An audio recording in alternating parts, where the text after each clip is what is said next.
Olá, pessoal. Bem-vindos a mais uma aula da Faro Concursos. Hoje trabalharemos o tema, dentro de Direito Processual Penal, Tribunal do Júri. O Tribunal do Júri é um procedimento especial previsto no Código de Processo Penal para o julgamento dos crimes dolosos contra a vida. Nós temos diversos procedimentos especiais, alguns deles no Código de Processo Penal, outros na legislação penal especial, extravagante, que nós veremos ao longo de outras aulas aqui do nosso curso, ok? Para começar a conversar sobre Tribunal do Júri, nós precisamos visitar a Constituição Federal. Nossa Constituição Federal, no seu artigo 5º, dentro dos direitos e garantias individuais do cidadão, ela traz as balizas do Tribunal do Júri. Então, nós temos ali, na Constituição Federal, estabelecido que a doutrina chama de competência mínima para o procedimento do Tribunal do Júri. Eu vou espelhar a nossa tela para que vocês possam acompanhar o raciocínio do que nós iremos conversar. Um minutinho só. Aí está a nossa tela espelhada. Já vim aqui para a telinha pequenininha para nós conversarmos. Estão aí, então, os princípios constitucionais do Tribunal do Júri, ok? Eles estão no artigo 5º, inciso 38 da Constituição Federal de 88, e traz aí os seguintes princípios constitucionais, né? A redação do artigo 5º é a seguinte, ó: é reconhecida a instituição do júri com a organização que lhe der a lei assegurados. Esta organização da lei é o Código de Processo Penal, que nós discorreremos ao longo desses encontros nossos aqui sobre o Tribunal do Júri. Então, o CPP é esta lei mencionada aí no artigo 5º, inciso 38 da Constituição Federal. E ele traz, então, 4 princípios constitucionais do júri: plenitude de defesa, sigilo das votações, soberania dos vereditos e, posso dizer com certeza, um dos mais badalados, o que mais aparece nos concursos, nos exames da OAB, a competência para o julgamento dos crimes dolosos contra a vida, ok? Ficar muito atento com essa expressão aqui, ó, crimes, essa palavrinha, crimes dolosos contra a vida. Nós veremos aqui no decorrer da aula que somente os crimes dolosos contra a vida são de competência do Tribunal do Júri, mesmo que haja morte em decorrência de uma infração penal, não necessariamente ela vai para o Tribunal do Júri. Por quê? Porque o Tribunal do Júri, no seu 4º princípio constitucional, do artigo 5º, inciso 38, a linha D, ele traz a competência para o julgamento dos crimes dolosos contra a vida. Essa expressãozinha aqui também é importante, ó, crimes dolosos contra a vida. Nós veremos aqui que você pode ter um evento morte em um crime doloso, mas que não é um crime contra a vida e ele não vai a julgamento no Tribunal do Júri. Nós veremos aqui ao longo da nossa aula, ok? Então, estão aí as balizas mestres do Tribunal do Júri à luz da Constituição Federal. Nós, prosseguindo, no Tribunal do Júri, dentro, né, do primeiro princípio constitucional do júri, que nos traz a plenitude de defesa. Né? Tenho certeza que vocês já são conhecedores que no processo judicial, seja ele de qual área for, administrativo, penal, civil, trabalhista, tributário, etc., é garantido a todos o direito ao contraditório e à ampla defesa. Tá? Também está presente no artigo 5º. Né? Aos litigantes em processo judicial serão assegurados o contraditório e a ampla defesa com os meios e recursos a ela inerentes. Então, se nós formos analisar, por que o Tribunal do Júri não fala, não repete a amplitude de defesa. Assim como nos demais processos, no procedimento comum, o acusado ele tem direito à ampla defesa. No procedimento do júri, o acusado terá o direito à plenitude de defesa. Então, vejam, são expressões diferentes. Amplitude e plenitude de defesa. Qual a diferença entre essas duas expressões? No tribunal do júri, a defesa do acusado, diferentemente do procedimento comum, poderá utilizar uma argumentação extrajurídica para poder fazer a defesa do seu cliente. Explico. O que seria uma argumentação extrajurídica? São argumentações que poderão estar alicerçadas em questões sociais, sentimentais, de política criminal, e não necessariamente argumentos apenas técnicos jurídicos. Por isso que o procedimento do Tribunal do Júri traz essa expressão plenitude de defesa. No procedimento comum, a defesa vai utilizar de argumentos técnicos jurídicos. No procedimento especial do júri, a defesa, além de poder utilizar os argumentos técnicos jurídicos, poderá utilizar também argumentos extrajurídicos. Por exemplo, a defesa no plenário, nos debates ali no plenário do júri, ela pode chamar a atenção dos jurados para a seguinte situação: se dirigir aos jurados e falar: olha, senhores jurados, neste caso aqui, o meu cliente, ele realmente cometeu o homicídio, mas vejam, ele fez um bem à sociedade. Ele acabou retirando a vida de um assaltante, de alguém que estava provocando a desordem na sociedade, alguém que já que é comprovado que foi autor de vários roubos na região. Então, ele matou aquela pessoa como se fosse ali diretamente relacionada a uma limpeza social. Ou ele pode utilizar de uma política criminal, falar: olha, senhores jurados, vocês, no lugar do meu cliente, fariam a mesma coisa. E vocês conhecem o sistema penal brasileiro, o sistema penitenciário brasileiro, como está sobrecarregado, que não recupera ninguém, né, que foge aos princípios da dignidade da pessoa humana. Vocês vão colocar mais uma pessoa lá no sistema penitenciário? Vejam, uma argumentação de política criminal ou sentimental. Senhores jurados, o meu cliente matou o estuprador da sua filha. Vejam, envolvido ali sob o domínio de violenta emoção, né, que é uma das teses de homicídio privilegiado. Então, nós temos toda essa construção argumentativa no plenário do Tribunal do Júri, nos debates, onde a defesa pode utilizar de argumentação extrajurídica.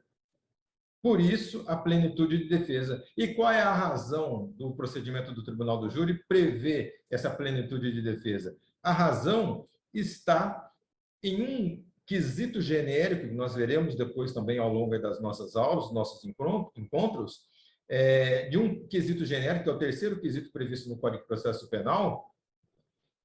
Seguinte, o jurado absolve o acusado. O juiz, quando vai formular os quesitos para perguntar aos jurados, ali na sala secreta, ele pergunta sobre a materialidade, sobre a autoria, e tem um terceiro quesito genérico, fruto de uma reforma do CPP de 2008. E os jurados podem absolver o acusado neste quesito genérico, baseando a sua decisão nas argumentações extrajurídicas que foram levantadas pela defesa nos debates no plenário do Tribunal do Júri. Ok? Então, a decisão do jurado, ela se dá por íntima convicção, diferentemente do procedimento comum, onde um juiz togado, um juiz de carreira, um juiz que prestou concurso público, que é juiz de direito ou juiz federal, que vai julgar o procedimento comum, lá no procedimento comum, o juiz deve se utilizar do princípio que a doutrina chama de persuasão racional para poder dar a sua decisão. O que é o princípio da persuasão racional? É o princípio onde a decisão do juiz é livre, mas de maneira fundamentada, de maneira demonstrativa de como o juiz chegou àquele resultado. O juiz tem as provas da acusação e as provas da defesa. O juiz é livre, no procedimento comum, para pensar as provas que ele repute as mais coerentes ao caso concreto, fundamentar, quer dizer o porquê que aquela prova se enquadra no deslinde daquela decisão judicial, para condenar ou para absolver o acusado. Princípio da persuasão racional. Eu escolho condenar ou eu escolho absolver, eu, juiz de direito concursado, e eu tenho que mostrar nos autos, fundamentar o porquê que eu entendo que o acusado deve ser condenado, o acusado deve ser absolvido. Tem que demonstrar nos autos. Os jurados, no procedimento especial do júri, eles não precisam fundamentar as suas decisões. Eles, inclusive, não respondem verbalmente aos questionamentos que lhes serão feitos. Eles responderão através de cédulas, escritas sim ou não. Nós veremos aqui ao decorrer da nossa explanação sobre o Tribunal do Júri. Então, os jurados, no procedimento especial do Tribunal do Júri, votam pelo sistema da íntima convicção, sem fundamentação das razões do seu voto. Por isso que os jurados podem absolver o acusado por razões extrajurídicas. Essa é a razão da plenitude de defesa, sendo o primeiro princípio constitucional do Tribunal do Júri. Então, uma tabelinha aí que eu preparei para vocês, já discorrida aqui nas nossas argumentações, mas para ficar aí registrado. Ampla defesa, artigo 5º, inciso L5, né? 55, LV aí 55 da Constituição Federal, diz o seguinte, ó, aos litigantes em processo judicial ou administrativo e aos acusados em geral são assegurados o contraditório e a ampla defesa. Ó, só comentei com vocês, né? Aí a diferença da terminologia, ó, né? Ampla defesa. Já no Tribunal do Júri, artigo 5º, inciso 38, a linha a Constituição nos fala, ó, é reconhecida a instituição do júri com a organização que lidera a lei, assegurados, olha, a plenitude de defesa. Olha aí as expressões diferentes em relação ao procedimento comum, lá do artigo 5º, inciso 55, e do procedimento especial do Tribunal do Júri, do artigo 5º, inciso 38, a linha A. Ok? Então, na ampla defesa, a defesa lá no procedimento comum, ou mesmo o especial, né, fora do Tribunal do Júri, só no júri tem plenitude de defesa, mesmo nos outros procedimentos especiais do CPP ou em leis extravagantes, a defesa só poderá utilizar argumentos técnicos jurídicos. No Tribunal do Júri, a defesa, além dos argumentos técnicos jurídicos, pode utilizar também argumentos extrajurídicos. Segundo princípio constitucional, sigilo das votações. Tá? Esse princípio constitucional, ele nos mostra que a ninguém é dado conhecer o voto do jurado. Tá? Então, o jurado ele vai responder o questionamento que é feito pelo juiz através de cédulas. O juiz, no início ali dos trabalhos de votação, ele distribui 7 cédulas escritas sim, 7 cédulas escritas a palavra não, em papel opaco, de maneira que não possa ser identificado, está previsto no artigo 486 do CPP, e os jurados, depois da pergunta feita, do quesito colocado pelo juiz, eles vão colocar, né, o juiz orienta para que o jurado coloque a mão debaixo da mesa, e sabendo que na mão direita ou na mão esquerda, e pede até para que o jurado inverta essa disposição, até para que não possa haver nenhum tipo de identificação qual é o voto daquele jurado. Olha, senhores jurados, quando vocês forem votar, vocês olhem debaixo da mesa e vejam qual mão está a palavra sim, qual mão está a palavra não, invertam isso, né? De preferência aí em cada um dos quesitos, para que não haja nenhuma possibilidade de mínima identificação dos votos, e vocês votarão num primeiro momento, sim ou não, e depois descartarão o voto não utilizado. Está no artigo 487, né, para segurar o sigilo do voto, o oficial de justiça recolherá as urnas em urnas separadas, as cédulas correspondentes aos votos e as não utilizadas. Então, o juiz faz a pergunta, o jurado põe a mão debaixo da mesa, por exemplo, ele põe a cédula sim na mão direita e a não na mão esquerda. Se ele quer votar sim, a resposta positiva ao quesito, ele, na hora que a urna passar, através ali do recolhimento do oficial de justiça, ele vai colocar a mão dentro da urna. Essa urna também é feita com uma caixa, ou mesmo uma urna, né, mesmo ali uma sacolinha em pano opaco, preto, né? Na maioria das vezes, o jurado enfia a mão dentro da urna, solta a urna, solta a cédula dentro da urna, e isso vai ser feito com 7 jurados. Então, a primeira cédula é da votação, e depois passa-se recolhendo as cédulas também descartadas, as cédulas não utilizadas pelos jurados. Tá? Para quê? Para que possa haver a garantia do sigilo das votações, ok? Nós temos uma situação, nós veremos um pouquinho mais para frente, mas já cabe aqui fazer a observação, esse sigilo das votações, até 2008, ele acabava podendo ser burlado. Por quê? Até 2008, o juiz deveria abrir todos os votos depositados na urna pelos jurados. Em 2008, a Lei 11.689 de 2008 provocou uma alteração substancial no procedimento do Tribunal do Júri e determinou que, por maioria de votos, o juiz deveria encerrar a votação. Que é o que eu quero chamar a atenção de vocês. Inclusive, tem depois aqui preparado no nosso material.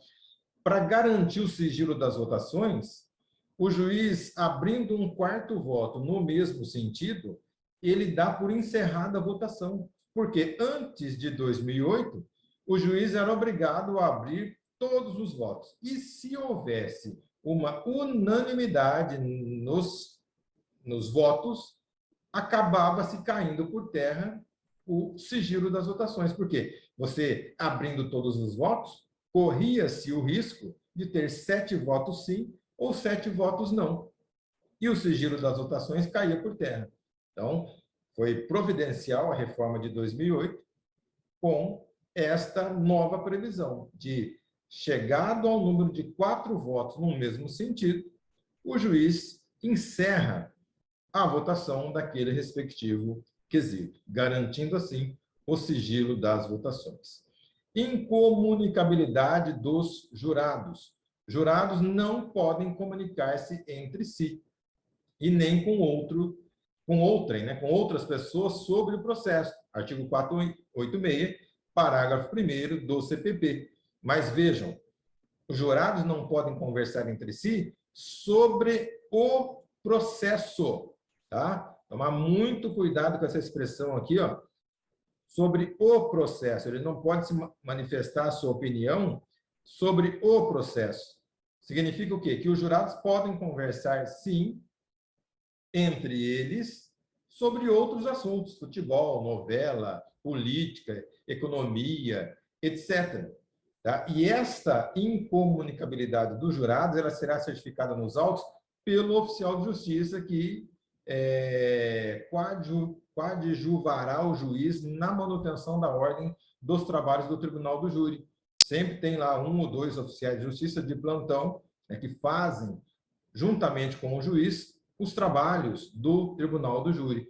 Então, o oficial de justiça ele fica ali, né, monitorando a incomunicabilidade dos jurados, ok? Então, se o jurado, na hora do almoço, sempre terá um oficial de justiça almoçando junto com os jurados, sempre terá um oficial de justiça na hora do lanche, um jurado quer se dirigir ao banheiro, o oficial de justiça acompanha esse jurado até lá nas proximidades da porta ali do toalete, para que ele possa, né, utilizar ali o banheiro e voltar para a sessão do tribunal do júri, e para ter a certeza que aquele jurado não se comunicou com alguém ali nos corredores do fórum, do teatro, enfim, onde aquele júri esteja acontecendo, que ele não se comunicou com ninguém sobre o processo. Então, os jurados devem ficar incomunicáveis, né? Diferentemente daqueles filmes americanos que nós costumamos ver, onde os jurados conversam entre si, debatem sobre o crime e depois votam. O nosso sistema brasileiro não funciona dessa maneira. Os nossos jurados, eles devem ficar incomunicáveis entre si ou com outrem, com outras pessoas, para manifestar sobre o processo. E caso o jurado desrespeite essa regra, há previsão também no CPP que o conselho de sentença será excluído e o jurado será multado de 1 a 10 salários mínimos. Ele vai ser excluído do conselho e, obviamente, vai se perder todo o trabalho daquele dia. E o juiz vai ter que dissolver o conselho de sentença, remarcar este julgamento, né? É um problema enorme quando isso acontece. E além de ser multado de 1 a 10 salários mínimos por desrespeitar essa regra do parágrafo 2º do artigo 436 do CPP. Obviamente, os jurados serão alertados, orientados, né, sobre esta incomunicabilidade que eles devem guardar durante todo o processo do julgamento do tribunal do júri. Imagine, na maioria das vezes, os júris acontecem durante o dia, mas nós temos casos emblemáticos no país que são júris aí de 1 semana, 10 dias, 14 dias, 20 dias, né? Caso aí, por exemplo, lá do julgamento do casal Nardoni, caso agora recente do julgamento lá da Boate Kiss no Rio Grande do Sul, são julgamentos que demoram aí dias, às vezes semanas. Esta incomunicabilidade deve ser mantida pelos jurados. Os jurados vão ficar ali na sede do próprio fórum, ou vão ser levados para o hotel, sempre com oficiais de justiça monitorando essa comunicação entre os jurados, para que não ocorra a nulidade processual do tribunal do júri. Seguindo, sala especial, também em relação aí à votação. A sala especial é o local onde os jurados se dirigirão após os trabalhos da sessão plenária do tribunal do júri para poder votar, para poder dizer, responder ali aos quesitos que serão formulados. Caso não haja sala especial, sala secreta, no local onde está acontecendo o julgamento, o artigo 485, ele estabelece que essa votação, não havendo sala especial, o público será retirado do local para que os integrantes que devam participar dessa votação na sala especial possam livremente exercer esta manifestação de votar, para que os jurados se sintam livres, que tenham tranquilidade para depositar ali os seus votos sem pressão ou intimidação do acusado ou dos seus populares. Quem vai para a sala secreta? Quem vai para a sala especial para proceder à votação? Obviamente, o juiz, que fará a leitura dos quesitos, então o juiz-presidente, obviamente os jurados, o Ministério Público, o assistente, né, do MP, ou o querelante, se for uma ação penal privada subsidiária da pública, o defensor do acusado, o escrivão e o oficial de justiça dirigir-se-ão à sala especial a fim de ser procedida à votação. Então, quem não vai para a sala secreta, para a sala especial? O acusado e o público. Então, essa é uma previsão do artigo 485 do CPP. Eu falei aí do 485, na realidade, nós temos o 485, parágrafo 1º e 2º, que traz a deliberação se não houver sala especial. No local de votação, o juiz determinará que o público se retire ali do plenário, do saguão, e ali permanecerão, então, o juiz-presidente, a MP, a defesa, o escrivão, o oficial de justiça, para que a votação possa ocorrer. O juiz também, ele pode determinar a retirada do recinto de pessoa com comportamento inconveniente, pessoa que se manifeste durante os trabalhos do tribunal do júri, né, que levante e fale em voz alta, ou mesmo que perturbe os trabalhos do tribunal do júri. Então, o juiz ele pode mandar que a força policial, sempre nós temos policiais ali para fazer a manutenção da ordem nos tribunais do júri, pode determinar que aquela pessoa seja retirada da sala, do local, né, onde está ocorrendo a sessão plenária do tribunal do júri. Então, se não tiver sala especial, o juiz manda o público se retirar e ficam ali no saguão apenas as pessoas que participarão da votação. Aí está, né, aquela questão da votação unânime, que eu já havia comentado com vocês aí um pouquinho atrás. Né? Artigo 482, parágrafo 2º do CPP. A resposta negativa, mais de 3 jurados, a qualquer dos quesitos referidos nos incisos 1, materialidade, 2, autoria, do caput desse artigo, encerra a votação e implica a absolvição do acusado. Então, 482 caput do CPP, ele traz essa regra, né, que o juiz primeiro quesitará materialidade, depois autoria, e terceiro vem aquele quesito genérico, lá o jurado absolve o acusado. Então, embora o artigo 482, parágrafo 2º, fale especificamente que a resposta negativa, mais de 3 jurados, a qualquer dos quesitos relacionados à materialidade e autoria, embora nós tenhamos aqui especificamente a lei falando em materialidade e autoria em relação à votação unânime, quando o juiz deve encerrar a votação após atingido, né, o quarto voto num mesmo sentido, a doutrina e a jurisprudência afirmam, são uníssonas em nos apontar que, havendo 4 votos também nos outros quesitos, não só materialidade e autoria, a votação também deve ser encerrada, interrompida, ok? Então, embora legalmente eu tenha materialidade e autoria, artigo 482, parágrafo 2º, mas doutrina e jurisprudência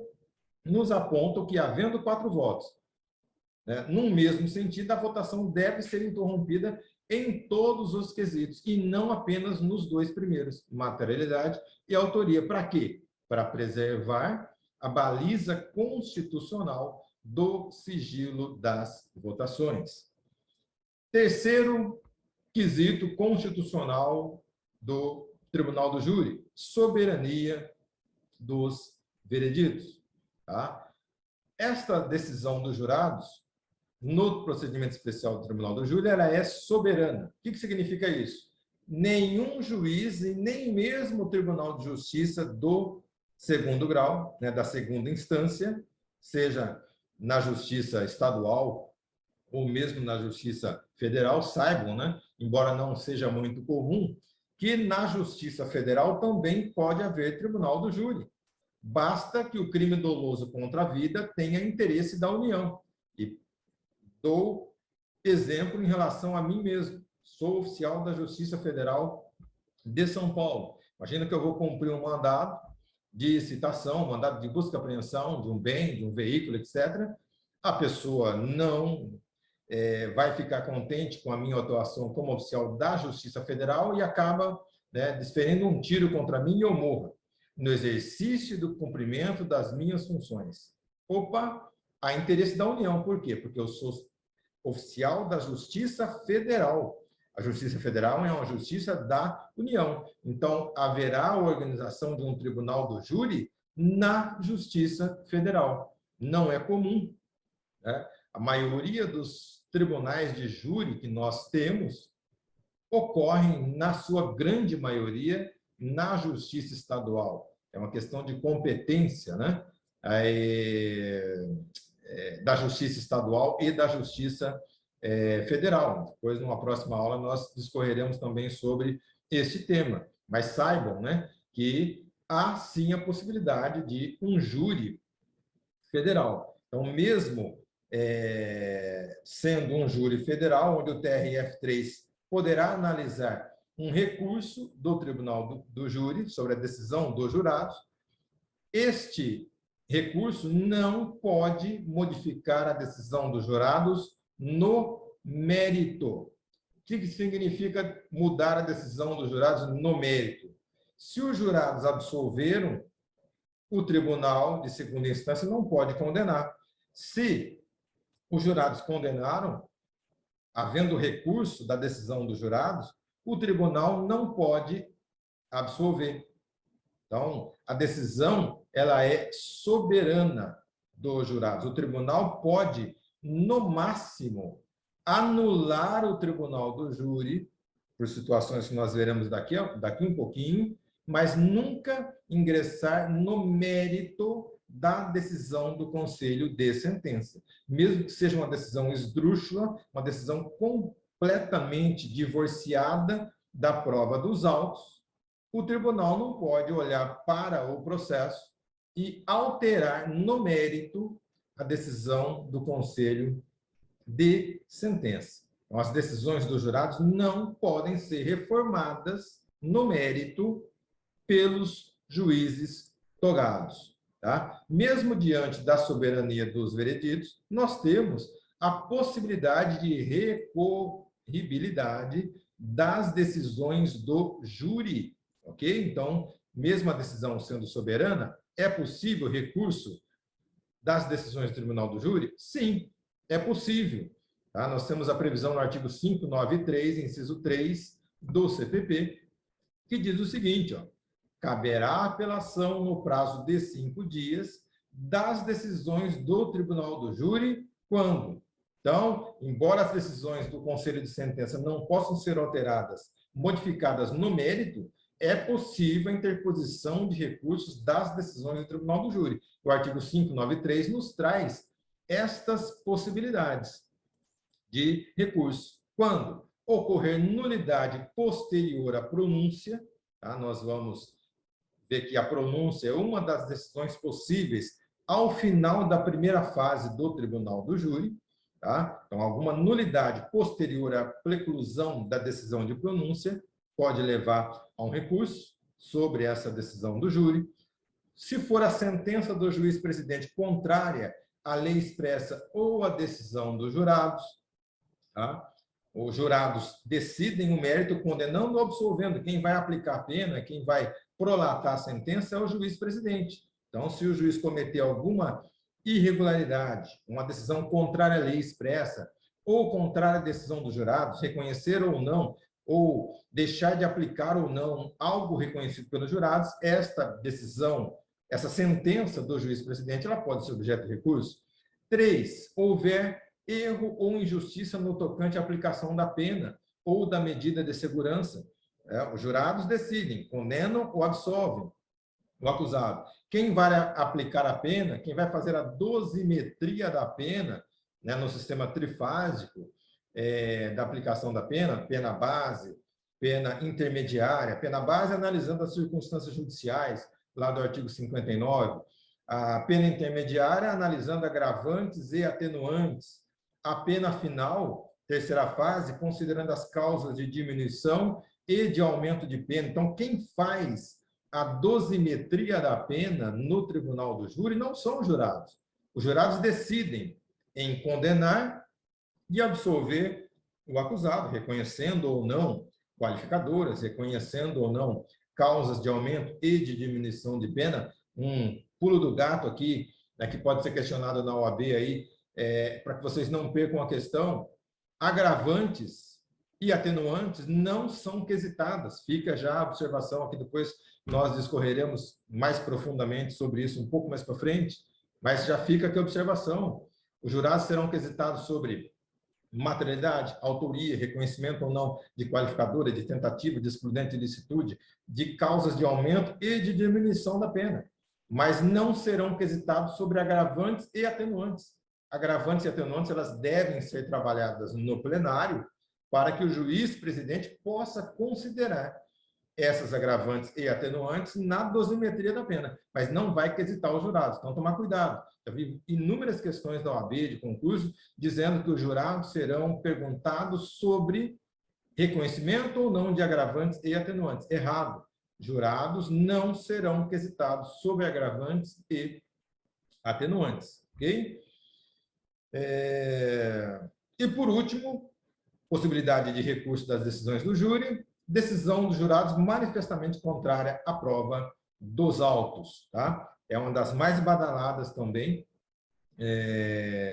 Possibilidade de recurso de decisões de jurados. Por quê? Porque é um recurso muito utilizado pela acusação, ou mesmo, né, pela defesa, quando a decisão dos jurados ela for manifestamente contrária à prova dos autos. Tá? Então, é uma situação onde todas as provas dos autos elas apontam para a condenação, mas os jurados, até em razão daquela plenitude de defesa e possibilidade de absolvição, lá no quesito genérico, terceiro quesito genérico, os jurados absolvem o acusado por argumentos extrajurídicos, que nós vimos lá no comecinho do nosso bate-papo, eles absolvem o acusado. O que pode fazer a defesa ou a acusação que se sinta prejudicada por essa decisão dos jurados? Podem interpor um recurso contra a decisão dos jurados para que a segunda instância analise esta decisão dos jurados em relação às provas. Mas nós já vimos que a decisão do Conselho de Sentença no mérito é imutável. Então, mesmo diante de uma decisão do Conselho de Sentença, onde a decisão dos jurados está totalmente divorciada da prova dos autos, e a decisão ela é uma decisão manifestamente contrária à prova dos autos, se o tribunal der provimento ao recurso, ele vai poder fazer o quê? Anular o julgamento, aquela decisão do Conselho de Sentença, e determinar que o acusado seja novamente julgado em uma outra data por outro Conselho de Sentença. Nenhum dos jurados que participaram daquele Conselho de Sentença que foi objeto, a decisão tenha sido objeto do recurso, do inconformismo de uma das partes, não vai poder participar desse novo julgamento. Então, outros 7 jurados vão analisar esse processo, julgar novamente o acusado e dar ali o seu veredito em relação aos autos e a decisão que eles acharem por bem tomar. E interessante também que esse recurso de decisão manifestamente contrária à prova dos autos só pode ocorrer uma única vez. Nesse segundo julgamento, o acusado for absolvido novamente, aí não há possibilidade de se ingressar novamente um segundo recurso de um outro julgamento por decisão manifestamente contrária à prova dos autos. Então, estas são as possibilidades de recurso das decisões do Tribunal do Júri. Um tema também bastante problemático em relação à soberania dos vereditos envolve o Instituto da Revisão Criminal. A revisão criminal é uma ação autônoma de impugnação de decisão judicial penal transitada em julgado. Tá? Nós veremos aí num outro momento. Mas a revisão criminal, ela se encontra, né, na linha aqui de desdobramento da soberania dos vereditos no Tribunal do Júri. Por quê? A revisão criminal, ela apresenta duas correntes em relação à soberania dos vereditos. Então, a revisão criminal se dá quando eu tenho uma decisão judicial com trânsito em julgado, em razão de uma prova nova, de algo que não era conhecido no momento em que foi julgado aquela ação cuja decisão já transitou em julgado. Então, há a possibilidade de se ingressar em juízo com a revisão criminal da decisão judicial penal já transitada em julgado. A decisão do procedimento especial do júri embora seja um procedimento especial, é uma decisão, né, penal. Cabe revisão criminal das decisões do tribunal do júri transitado em julgado? Cabe revisão criminal. A grande polêmica é que nós temos duas correntes em relação, em caso de procedência da revisão criminal. Quer dizer, se o tribunal de segunda instância julgar procedente a revisão criminal, quer dizer, julgar ali que aquela prova nova, agora conhecida no futuro, serve para absolver o acusado, ele mesmo, o tribunal, numa primeira corrente, ele anula o júri e submete o réu a novo julgamento. Então, não é possível absolver desde logo em razão da soberania dos vereditos. Então, numa primeira corrente, a soberania prevalece. Olha, essa prova aqui realmente poderia levar à absolvição do acusado, mas eu não sou o juiz natural para absolver o acusado de um crime doloso contra a vida. O que eu faço? Eu anulo o julgamento, mando descer o processo e julgá-lo perante um novo julgamento no tribunal do júri, ok? Já uma segunda corrente, ela diz que é possível absolver desde logo o acusado em sede de revisão criminal. Então, aqui cai por terra a soberania dos vereditos, ok? Então, essa segunda corrente, ela fala que é possível absolver desde logo. Nada impede o tribunal de fazer juízo rescisório e absolver desde logo o acusado. Aqui ele faz juízo rescisório e o recidente, né? Recidente e rescisório ao mesmo tempo, ok? Então, é difícil dizer aí qual é a corrente que prevalece, mas, obviamente, se você vai fazer um concurso para a defensoria, ou vocês que vão fazer exame da OAB, vocês estão no lado da defesa. O que é melhor para o seu cliente? O que é melhor para o acusado? Vocês, como advogados de defesa, vão buscar o reconhecimento da segunda corrente. Por quê? É muito melhor o seu cliente ser absolvido direto pelo tribunal, na revisão criminal, do que submetê-lo a um segundo julgamento do tribunal do júri, que ele pode ser condenado.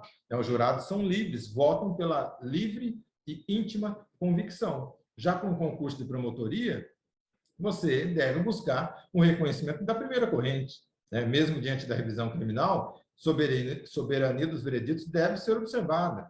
O acusado deve ser submetido a um novo julgamento. A promotoria terá a oportunidade de novamente buscar ali a condenação do acusado novamente. Então, depende muito em que lado vocês estejam, né, nos autos. Vocês aqui, né, curso preparatório para a OAB, obviamente vão bater, vão buscar a segunda corrente em relação à possibilidade de absolvição direta no caso de revisão criminal. Ok? Último, seguindo já para o nosso encerramento do primeiro bloco, aqui de Tribunal do Júri, competência para o julgamento dos crimes dolosos contra a vida, tá? Falei para vocês no comecinho aí do nosso bate-papo que dos quatro princípios constitucionais, esse é o mais badalado, embora os outros também importantes, vira e mexe cai nos exames da OAB, mas o que mais aparece é esse aqui: crimes dolosos contra a vida. Vamos tomar cuidado, né? O mais comum é o homicídio, né? O famoso artigo 121, matar alguém de forma simples, na forma qualificada, consumado, tentado, né? Está lá no artigo 74, parágrafo 1º do CPP, diz o seguinte: compete ao tribunal do júri, compete ao tribunal do júri o julgamento dos crimes previstos no artigo 121, parágrafos 1º e 2º, 122, parágrafo único, 123, 124, 125, 126, 127, do Código Penal, consumados ou tentados. Ok? Então, vejam, homicídio doloso contra a vida, né? Crime doloso contra a vida, o homicídio é o mais comum, mas não se esqueçam que participação, auxílio, instigação, e participação em suicídio, até fica em observação, nós tivemos uma alteração recente no artigo 122 do CP, em relação àqueles jogos lá de internet, aquele desafio, lembra lá do desafio da baleia azul, quando você induz ali pela internet, pelas redes sociais, alguém colocar a sua vida em risco e levar aquela pessoa a cometer o suicídio. Fiquem aí, né, atentos, olhem lá o artigo 122, para quem faz tempo que não olha o Código Penal, nós tivemos uma alteração recente no artigo 122 sobre a questão do suicídio com aqueles jogos lá de internet, né, o principal deles lá, o desafio da baleia azul, que levou à morte, à mutilação aí de vários adolescentes, e nós tivemos notícia. Fica a dica, ok? Infanticídio, aborto também são crimes que são julgados no tribunal do júri. Então, tomar cuidado, não é só homicídio, né? Embora seja o mais badalado deles. Inafastabilidade e irredutibilidade da competência do júri para os crimes dolosos contra a vida. Tá? Aqui, na determinação da Constituição Federal, nós temos o que a doutrina chama de competência mínima para o julgamento dos crimes no tribunal do júri. O que é a competência mínima? O legislador constituinte originário de 88, ele estabeleceu que os crimes dolosos contra a vida devem ser julgados no tribunal do júri. Essa é a chamada competência mínima. O legislador pode ampliar esta competência do tribunal do júri e jamais diminuir esta competência do tribunal do júri. Então, jamais nós poderemos ter uma emenda constitucional, né, fruto do poder constituinte derivado reformador, retirando do tribunal do júri a competência para os crimes dolosos contra a vida, para o julgamento dos crimes dolosos contra a vida. Por quê? Porque o legislador constituinte originário está dentro do artigo 5º da Constituição Federal, a cláusula pétrea, não pode haver uma diminuição dos direitos e garantias individuais do cidadão. Então, o artigo 5º diz que um homicídio deve ser julgado pelo tribunal do júri, um crime doloso contra a vida deve ser julgado pelos seus pares. Tá? Mas o legislador, ele não pode diminuir a competência do júri, mas ele pode ampliar a competência do tribunal do júri. Ele respeita a competência mínima e traz outras situações, estabelece outras competências para o tribunal do júri, ok? E o legislador já atuou nesta ampliação da competência do tribunal do júri, nos chamados crimes conexos, tá? Então, o legislador ordinário ele pode ampliar a competência do tribunal do júri, tá? Olha o que diz o artigo 78 do CPP, no inciso 1º, né? O caput de 78 diz o seguinte, ó: na determinação da competência por conexão ou continência, serão observadas as seguintes regras. Olha o que diz o inciso 1º. No concurso, né, concurso de crimes, entre a competência do júri e a de outro órgão da jurisdição comum, prevalecerá a competência do júri. Ok? Então, respeita-se a competência mínima, competência dos crimes dolosos, para julgar os crimes dolosos contra a vida, e qualquer outro crime conexo, dentro das mesmas circunstâncias. Ao crime doloso contra a vida, não haverá separação de processo.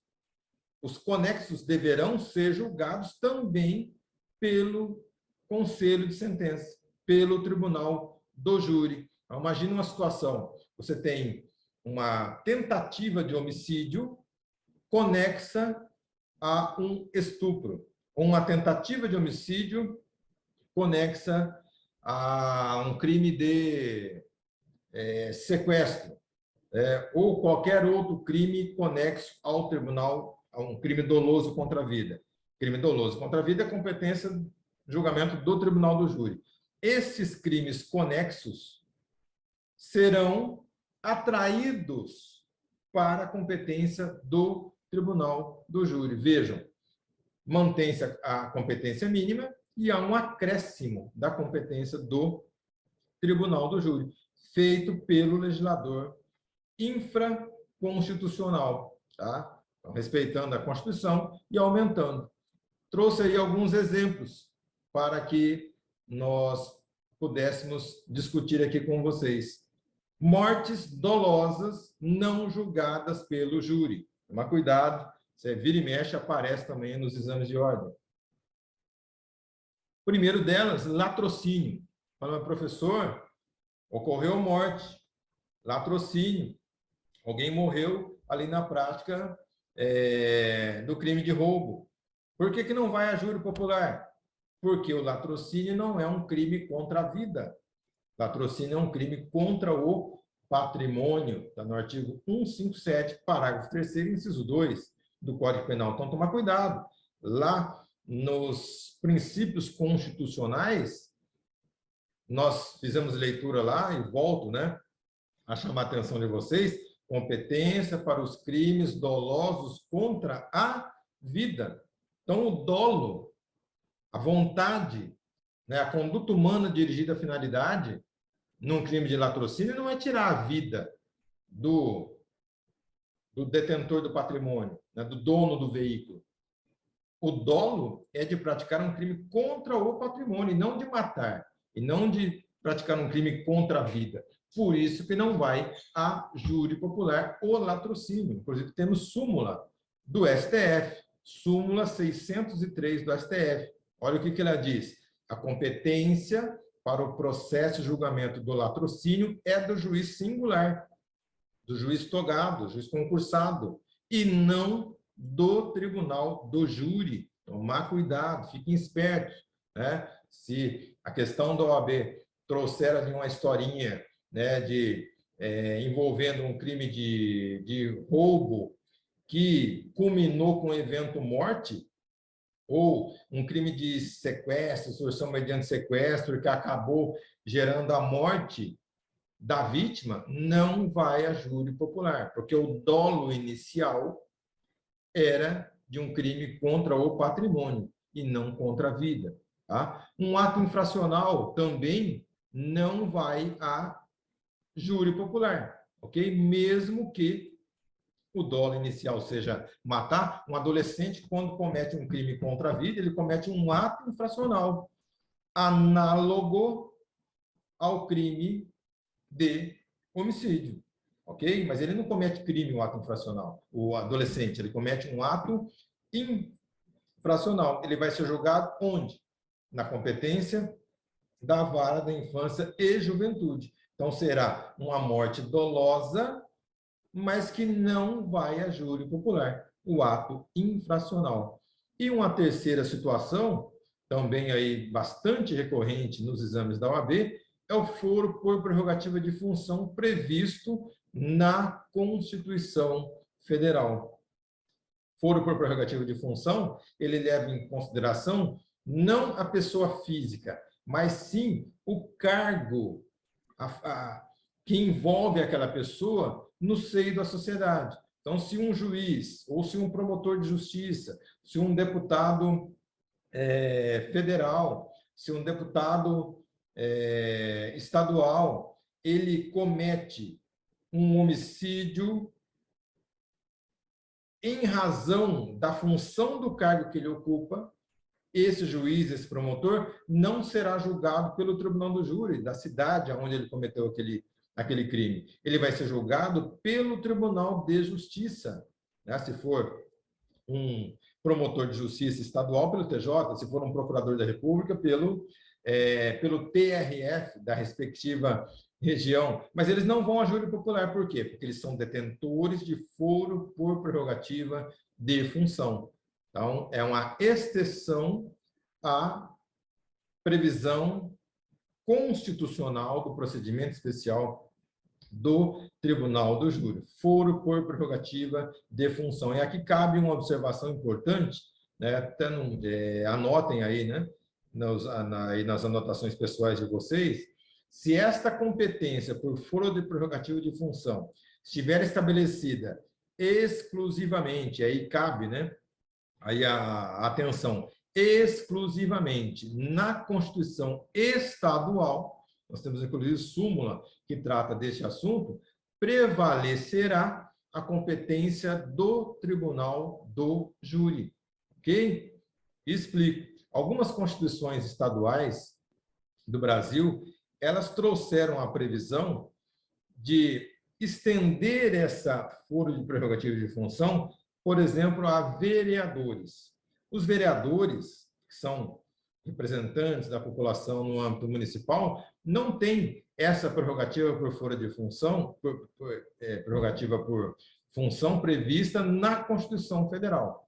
Apenas deputados estaduais, deputados federais, senadores, que têm um tratamento privilegiado em razão do cargo que ocupam. Vereadores, não. Então, algumas constituições estaduais estabeleceram nas constituições do Estado que o vereador teria um foro por prerrogativa de função, que caso cometesse um crime doloso contra a vida, ele seria julgado pelo Tribunal de Justiça do Estado. E isso foi parar no STF, envolve matéria constitucional, e o STF falou não, negativo, inclusive com súmula. Tá? Então, se o foro por prerrogativa de função for estabelecido exclusivamente na Constituição Estadual, cai por terra esse foro por prerrogativa de função. Prevalecerá a competência do Tribunal do Júri. Agora, se o foro por prerrogativa de função for estabelecido na Constituição Federal, que é o caso de promotores, juízes, né?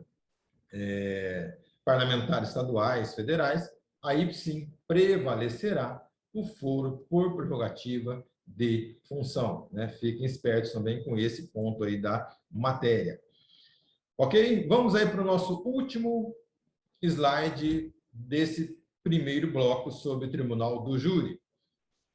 O procedimento do júri é um procedimento bifásico. O nome já diz. Nós temos duas fases no Tribunal do Júri.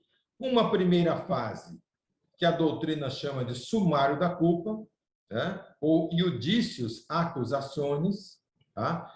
Onde nós temos ali início com o oferecimento da peça acusatória, tá? Ali na primeira fase do Tribunal do Júri, e ao final desta primeira fase do sumário da culpa, depois nós discorreremos aí essa primeira fase no próximo bloco, o juiz sumariante, ele terá a possibilidade de 4 decisões ao final da primeira fase, chamado sumário da culpa. Pronúncia, a primeira decisão possível ao final da primeira fase, impronúncia, absolvição sumária e desclassificação. Então, ao final da primeira fase, o juiz sumariante, aqui é o juiz togado, né, nesse procedimento bifásico do Tribunal do Júri. Uma primeira fase acontece perante o juiz de carreira, o juiz concursado, o juiz sumariante, que vai analisar ali a peça acusatória, reconhecer materialidade e indícios suficientes de autoria e, se for o caso, né, submeter o acusado ao plenário do Tribunal do Júri com a decisão de pronúncia. Não se preocupe, todas essas decisões de pronúncia, impronúncia, absolvição sumária e desclassificação nós veremos no próximo bloco, ok? E uma segunda fase, chamado de fase de acusação, o iudicium causae, né? Perante quem?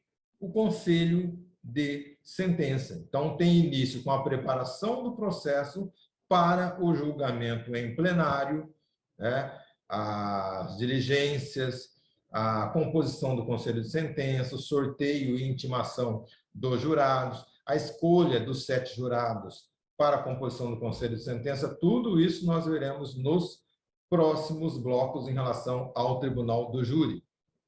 E termina essa segunda fase com a sessão de julgamento, no plenário do júri, onde os 7 jurados irão analisar como juízes naturais que são dos crimes dolosos contra a vida, eles vão condenar ou absolver o acusado na sessão plenária do tribunal do júri, ok? Então, no próximo bloco, nós iniciaremos conversando sobre essas 4 decisões ao final da primeira fase do tribunal do júri: pronúncia, impronúncia, absolvição sumária e desclassificação, ok?